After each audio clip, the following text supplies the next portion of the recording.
अऊज़ुबिल्लाहिमिनश्शैतानिर्रजीम बिस्मिल्लाहिर्रहमानिर्रहीम अल्लाहुम्मा सल्लि अला मुहम्मदिन व अला आलि मुहम्मदिन कमा सल्लैता अला इब्राहीम व अला आलि इब्राहीम इन्नका हमीदुम मजीद अल्लाहुम्मा बारिक अला मुहम्मदिन व अला आलि मुहम्मदिन कमा बारकता अला इब्राहीम व अला आलि इब्राहीम इन्नका हमीदुम मजीद। अस्सलाम वालेकुम दोस्तों, उम्मीद करता हूँ आप सब लोग खैरियत से होंगे। काइंडली वीडियो मुकम्मल देखिएगा और साथ साथ लाइक और सब्सक्राइब और शेयर लाजमी कर दिया करें सदका जारी समझकर। जज़ाकल्लाह। अल्लाह ताला कुरान पाक की सूरह 5 सूरह माइदा की आयत नंबर 1 में इरशाद फरमाते हैं, तर्जुमा, ए ईमान वालो, अहद व पैमान पूरा करो, तुम्हारे लिए मवेशी छुपाए हलाल किए गए हैं बजुज़ इनके जिनके नाम पढ़कर सुना दिए जाएंगे, मगर हालत एहराम में शिकार को हलाल जानने वाले ना बनना। यकीनन जो चाहे अल्लाह हुक्म करता है।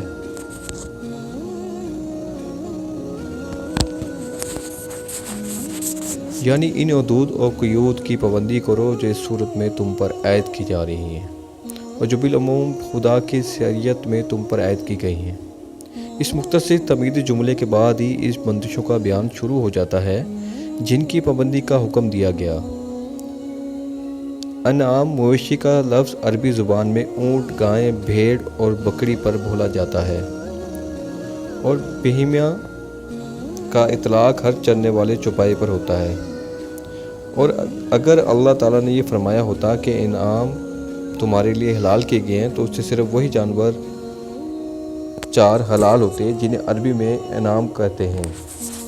लेकिन हुक्म इन अल्फाज में दिया गया कि मवेशी की किस्म के चरिंदा जो पाए जो तुम पर हलाल किए गए, इससे हुक्म वसी हो जाता है और वो सब चरिंदा जानवर इसके दायरे में आ जाते हैं जो मवेशी की नौइयत के हों, यानी जो कुचेलियाँ ना रखते हों, हैवानी गज़ा के बजाय नबाताती गज़ा खाते हों और दूसरी हैवानी खुसूसियात में अनआम अरबी से मुबाशरत रखते हों। नेज़ इससे इशारतन ये बात भी मुतरशह होती है कि वो छुपाए जो मवेशियों के बरक्स कुचेलियाँ रखते हैं और दूसरे जानवरों को मार कर खाते हैं, हलाल नहीं है।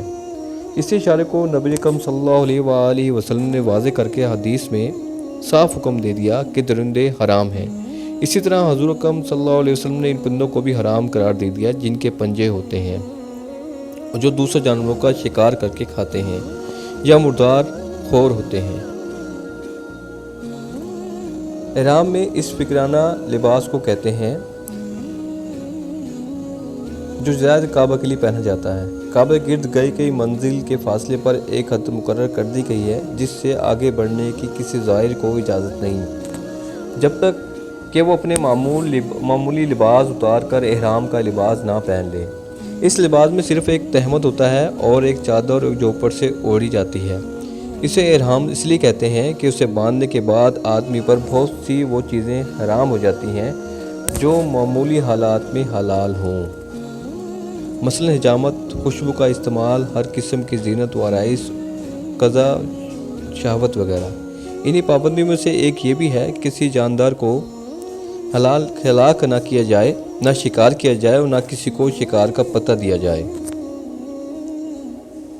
यानी अल्लाह हाकिम मुतलिक है, उसे पूरा इख्तियार है कि जो चाहे हुक्म दे। बंदों को इसके अहकाम में चून व चरा करने का कोई हक़ नहीं, अगरचे इसके तमाम अहकाम हिकमत व मसलहत पर मनवी हैं, लेकिन बंदा मुस्लिम इसके हुक्म की अताअत इससे हैसियत नहीं करता कि वो उसे मुनासिब पाता है या मनवी बर मसलहत समझता है, बल्कि सिर्फ़ इस बिना पर करता है कि यह मालिक का हुक्म है और जो चीज़ उसने हराम कर दी है वो सिर्फ़ इसलिए हराम है कि उसने हराम की है।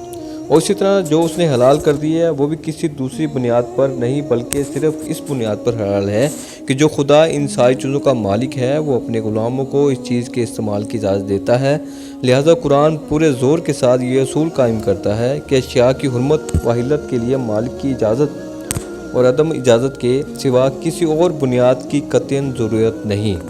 और इसी तरह बंदे के लिए किसी काम के जायज़ होने या ना होने का मिदार भी इसके सिवा कुछ नहीं कि खुदा जिसको जायज़ रखे वो जायज़ है और जिसे नाजायज़ करार दे वो नाजायज़ है। दोस्तों, ये तर्जुमा और तफसीर आपने सुनी है, इससे ये ज़ाहिर तक अल्लाह ताला की हकमत का बयान है وہ مولا ہے، وہ اللہ ہے، وہ جسے چاہے حلال قرار دے دیں، وہ جسے چاہے حرام قرار دیں، اور اس میں ہے بندے کی کا ہی فائدہ ہوتا ہے، اور اس پہ کوئی نہ کوئی حکمت لازمی ہوتی ہے۔ اس آیات میں ہمیں احرام کا مطلب بھی بتا دیا گیا، اور احرام کا طریقے کا بھی بتا دیا کیا طریقہ کار ہوتا ہے، اس میں کیا کیا چیزیں ہوتی ہیں۔ تو اللہ سے دعا ہے جو آیات ترجمہ سنا ہے اس کو سمجھنے، اس پر عمل کرنے، اسے تو پہنچانے کی توفیق عطا فرمائے، اور اللہ تعالیٰ ہمیں سب کو قرآن شریف کو ترجمے کے ساتھ پڑھنے، سمجھنے، اس پر عمل کرنے اور اسے دوستوں تک پہنچانے کی توفیق عطا فرمائے، اور اللہ تعالیٰ ہمیں نیکی کرنے اور نیکی پھیلانے کی توفیق عطا فرمائے۔ جزاک اللہ، والسلام۔